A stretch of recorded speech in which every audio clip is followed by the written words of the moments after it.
Thanks for checking out Chamber Web TV. This is Cambridge Votes 2014, a conversation with candidates for the upcoming October 27th municipal election. And I'm Greg DeRocher, President and CEO of the Cambridge Chamber of Commerce, and it's my pleasure to sit down with regional candidate for Cambridge, Helen Jowett. Hey, Helen, Greg. how are you? I'm good. How are you? It's great to see you. I haven't seen you for a little while. It's been a while. We've talked a couple of times.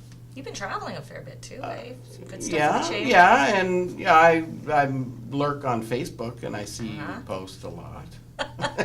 Keeping active on the social media. Well, that's I guess people get the wrong impression. They think there's a lot of voters out there. I don't think there's a lot of voters, but there's some influence that can happen as a result of that. And you need to, just like in business, because you own a very successful HR firm in town, and you have to keep on social media. You got to keep up with it. You got to keep people interested in watching your sites too. Mm-hmm. So. And communication. You're big on communication, so that's really important to you as well. Yeah. Helen, why are you running? This is the navel gaze question, Greg. And a lot of people, they do ask that question. So, it takes on, a certain life of its own. You kind of really realize this all kind of started when, I've been sitting around some pretty important tables in town, and I started to see some stuff happening, and I thought, you know what? I think there needs to be something different going on here. LRT, you and I, we visited the region on a few occasions trying to troubleshoot our way through that, and and I think we played an imperative role in having them look at some things differently, and I'm proud of that. And then, of course, as chair of CTT, when the new economic development strategy came out, I started to think I wanted to have a more impactful role on what's happening at the region that affects the city of Cambridge and my neighbors. Good for you. Thanks. I know you think a little bit like me, so I'm okay with that. Tell me, Helen, what do you think is the biggest issue facing the region and other municipalities in Ontario today? So you added the other municipalities. The constituents are taxed heavily, right? I think that the province and the feds have put a lot of money into infrastructure, but there's so much more that needs to happen. We are a growing community. I think we got to look for some resolve there. I think we got to look for ways of not adversely impacting the taxpayers even more. And maybe it's time to get the municipalities to sit down together and start talking about different ways of finding money for this infrastructure, because we have a huge amount of investment ahead of us. Well, you mentioned that. That's interesting, because you're the first one that actually mentioned other ways. I distinctly remember when I was a kid, and that was a while ago, that the road or the gas tax was supposed to go for road infrastructure, and then somewhere along the way it kind of gets thrown into general revenue, and there's 10 cents a liter that goes to the federal government, and 10 cents a liter that goes to the provincial government, or 12 cents. One of the two are 12, one of the somebody's 10. All I know is 22 cents from a liter of gas goes to the federal and provincial governments. And I thought it was for road infrastructure and infrastructure. We don't seem to be getting it. No. It doesn't seem. Now, I know they did make a change and gave 1% or something, or 1 cent, maybe 1 cent out of it. Honorable, I guess, but we may need more. yeah. Now my political leanings are anyway. It doesn't really matter. Frankly, Helen, the Cambridge Chamber is looking for people who have some big, bold ideas for our community and the region, for that matter, over the next 4 years and beyond. What's Helen Jowett's big, bold idea? Geez, big, bold in politics. Big, bold. Big, bold. That's dangerous in politics. It is actually. I've given some thought to just how I can impact change. I've always been about the jobs in this community. I've always had that more strategic and big picture interest in how we can stimulate a good, prosperous community here through jobs. And I think a lot of that is new investment from new business, and certainly, really showing the love to the existing businesses. So I want to strengthen that relationship between government and business, so that together we can continue to sustain prosperity through jobs. I think, I think you hit kind of a really important button that I think politicians have a difficult time understanding. They all say, I'm all about getting more jobs and creating more opportunity for people, but you know, they don't have the nuts and bolts. You've been involved with Canada's Technology Triangle, the foreign direct investment organization in the region of Waterloo. You've chaired the Cambridge Chamber of Commerce, who's largely concerned about jobs as well. You have a human resource firm that depends on people needing jobs or employees so that you can go out and find them and create that void. I don't think there's anybody that has any skill set that really brings it together other than someone like you who's had those experiences. What do you think about that? Well, I do believe, and part of it's the passion, you know, that I know that communities prosper if they have a healthy business community providing those jobs, you know, and so, I mean, it's a simple statement to make, but there are It's economics actions, 101, Yeah. right? More people feeding the trough, for sure. more food in the trough, I Yeah. would suggest. So I think that's really important too. I think, you know, building our economy locally, creating opportunity, and creating jobs solves an awful lot of other problems. Yeah. You know, that it creates more wealth, it creates more taxes, and taxes are what government just love to have so they can spend. So We can't invest in our infrastructure, I guess, without that, right? So, there's a big study going on right now, Helen, and you probably maybe unfairly understand it a lot better than most people vying for a political position.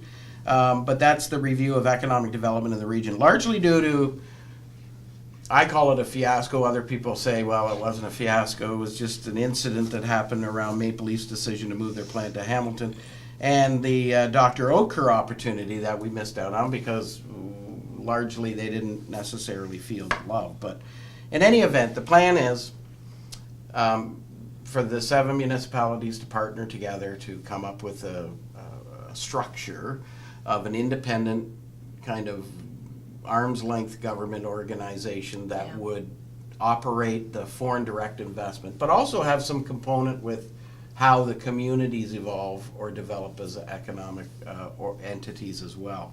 What's your feeling on this, and how do you think, because you, and again I say unfairly, you've been very close with this subject, but that's good for our viewers because they'll probably hear exactly what's going on and what the caution should be. So I was chairing CTT at the time, you know, that both of these happened. And certainly Maple Leaf was a great loss, Greg, and we had to take a long, hard look at ourselves. And we did find out. We conducted a study, and I can't go into the details of the study. I mean, there's confidentiality when it comes to businesses who don't want information shared and whatnot. But the biggest message I got out of that was Maple Leaf didn't feel the love. You know, and that's, you know, one of those things I completely agree with Dr. Oetker. They didn't feel the love either. They didn't feel that we're open for business and we want you to come here. And we are in a really competitive place between Toronto and London and the communities that are starting to really build in between. And we were doing a real good job of being competitive, and now everyone else is stepping up their game. So we have to as well. The one thing I will say is that it's a process, and we kind of, again, have to buy into something. We have a specific amount of time that we have to follow this process. I intend to make sure that Cambridge still gets respected for its distinct and unique capacity to attract good jobs here. Certainly we have a different focus. We're not maybe as high tech, although we make satellites here. Make satellites. That's pretty high tech. Electronic voting first. Yeah. Right. So, but I intend to advocate on behalf of making sure that we get those jobs that really fit well with our community here. That's very good. That's great. In the province of Ontario, we're the only region that has directly elected councillors to the regional level. There was a big thing a number of years ago where you separated councils. And what I mean by that, and you are well aware of this, but for the viewers, at one time, regional councillors got elected to the region, but they also sat on local council. So there was that close tie. And while they weren't, they didn't have to carry the message of the local council up to the region, if you want to have good relationships with your colleagues at the local level, you probably did more often than not. So what do you think about that and undoing that? In Niagara, for example, in the Niagara region, they actually did undo it. They actually went with directly elected like we have now, where you only sit at the local level. They actually turned that around and went back to the old system where regional councilors sit both at the region and at the local municipal council. Do you think that gives a stronger voice? And should it happen or shouldn't it happen? You know, it's a tough debate. I do get it though. I mean, again, the primal thought here is this constituents you're servicing. You know, and of course you're servicing the region when you're sitting around the horseshoe, but there should be a close connectivity to the Cambridge residents that you're representing, obviously, as well. And in my opinion, that may be in part process, but I think it's incumbent. How much does the incumbent want to make sure that the transparency, the dyadic conversation, and the right kind of communication is happening between both bodies, so that we are caretaking respectfully what the constituents want, what they really want to see in their neighborhoods through the ward representation, and then bringing that to the region. Yeah, it's a much more fulsome regional discussion if you're getting that input. Well, you know, nobody can vote for Helen Jowett that lives in Kitchener. So it's only Cambridge people. So Cambridge people, I would think, would expect you to carry their voice. It's their vote. It should be their voice. Yeah, I think so. It's interesting, but we'll see how it plays out. Planning, of course, is probably, you know, one of the major issues municipalities do. They plan for the future. They develop, you know, zones where industrial goes, commercial goes, all those kinds of things. In the region of Waterloo for a long, long time, there, you know, we've had a two-tier level of government. Developers come and make their pitch to the city. The city does largely most of the work. But then there's this other little process that has to happen where it has to go up to the region and get rubber stamped through the exact same process. That's a little bit cumbersome. But more importantly than that, I think when I look at planning, and I've had a little bit of experience of that because I served on council for 9 years. Right. Planning is largely a neighborhood thing. You know, if somebody's going to build a 40-story apartment building in my backyard, I'm going to care. But you may not care living on the other side of town. I care, though. And so it's largely becomes a real neighborhood type of thing. So shouldn't all of the planning authority be at the local level where they're closer already to those little neighborhoods that are impacted by right or wrong decision making? So, you know, it's kind of the old question, know when to collaborate and cooperate, and know when to compete. And in my mind, if we do a good job of this regional economic development thing, maybe we can get it right by sharing the broader strategy of attracting people here and really recognizing who goes where. But the planning is where the rubber hits the road and you make the decision that this is a good fit for us. And again, we go back to those examples of Dr. Etker, you know, and Maple Leaf, and, you know, the double system, the double agro system. Yeah. You know, all it does is become a barrier for the business opportunity. So in my mind, I think that's where you are competitive, and when you're competitive, you look after it yourself. Yeah. You know, and certainly I think I'm definitely advocating that Section 37 be taken strongly under advisement for some changes, because I do think to be an autonomous, distinct community, as Cambridge is, Cambridge should be doing its own planning. Having our planning back for sure. I guess I have, you know, a ton of respect for everybody that puts their name forward and runs, let alone get elected, and of course I certainly have their respect. But you know, I've been to regional council numerous times making presentations, and I see these little planning subdivisions come forward for their rubber stamp approval in the end, and I think, you know, here's a councillor from North Waterloo. What do they really care about, you know, an apartment building going up or a zone change happening down in the south end of Cambridge? They probably really don't. And not that they don't care. They do care, because they're up there trying to make a decision. But, you know, do they really understand it? And the local neighborhood understands it probably better than anyone. And I think that's where the planning responsibility should be. Yeah, I couldn't agree more. And we had a great planning department, you know. We've got some great creative thinking people. Hardy's a great guy. I spent a couple of hours with him a couple of weeks ago, had a great conversation. I'm thoroughly impressed with what he's going to be able to do for our communities. Yeah, that's great. Yeah. Our international airport is absolutely a gem. I fly out of that place every chance. Awesome. Even though some people might say, Greg, oh, you got to go to Chicago and that you're always going to Chicago. No, I'm never going to Chicago. It's a hub. It's a hub. I'm going somewhere else. But you know what? I find O'Hare is maybe it's the way American has set it up. I don't know, but it's really, really easy. You know, you're out, you're in, you're on the plane, and boom, off to wherever you're going. And they've treated me with nothing but kid gloves, I would say. They've just been absolutely wonderful. American Airlines, I'm so happy we have them in our airport. I was so sad to see Bearskin leave, but no fault of ours, no fault of Bearskins. They just lost their privileges to fly into Ottawa. The flights were just about full. Can't figure out why you-know-who hasn't stepped up yet to fill that void, but they will. WestJet does a great job. It's a strong economic driver. There's no question about it, and you know that as well as anybody knows that. There's a proposal now on hold because we can't do anything because nobody could solve the noise issues, nobody could solve the tax issues. Well, the two options that were given mitigated the tax, actually lowered the amount of contribution from the taxpayer going in because it was largely funded by private sector investment. And those options mitigated the noise concerns that the residents were talking about. So where do we go from here, Helen? We know that it's a strong economic driver. Are the obstructions to that too big that we can't overcome them and jump onto that economic bandwagon? Not at all. I've had a few conversations with people that live out there, and they know we need an airport. A lot of them are part of the business community. They know that an airport is a great capital asset and a great attractor for new investment. What they're concerned about are the fact that we haven't grown the airport to a large enough size to have the appropriate governance, to have, an air traffic controller there all the time. So it's growing pains, Greg. It is. We are ready and positioned to be at that next size, but there's going to be some aches and pains along the way.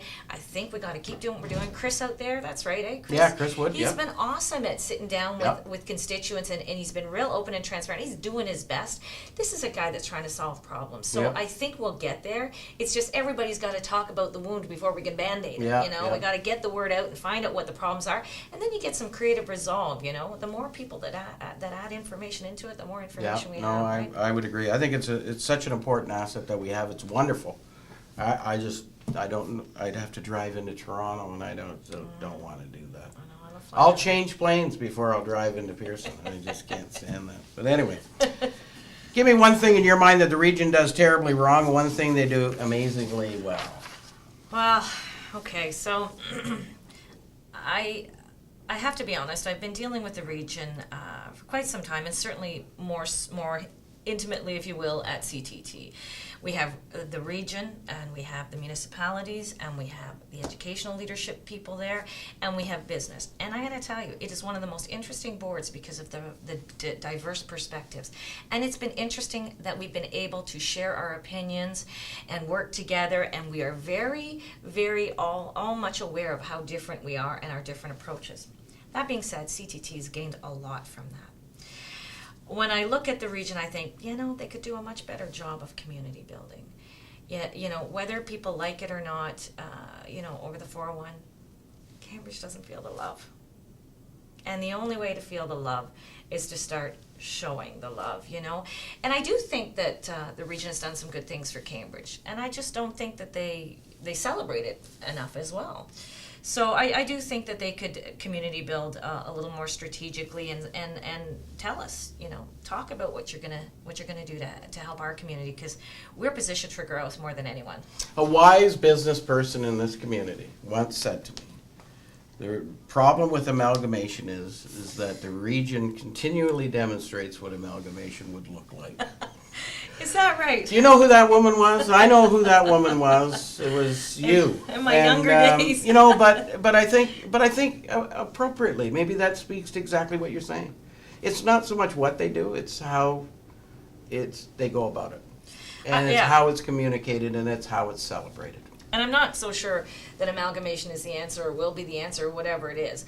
I'm talking strictly about that dysfunctional relationship.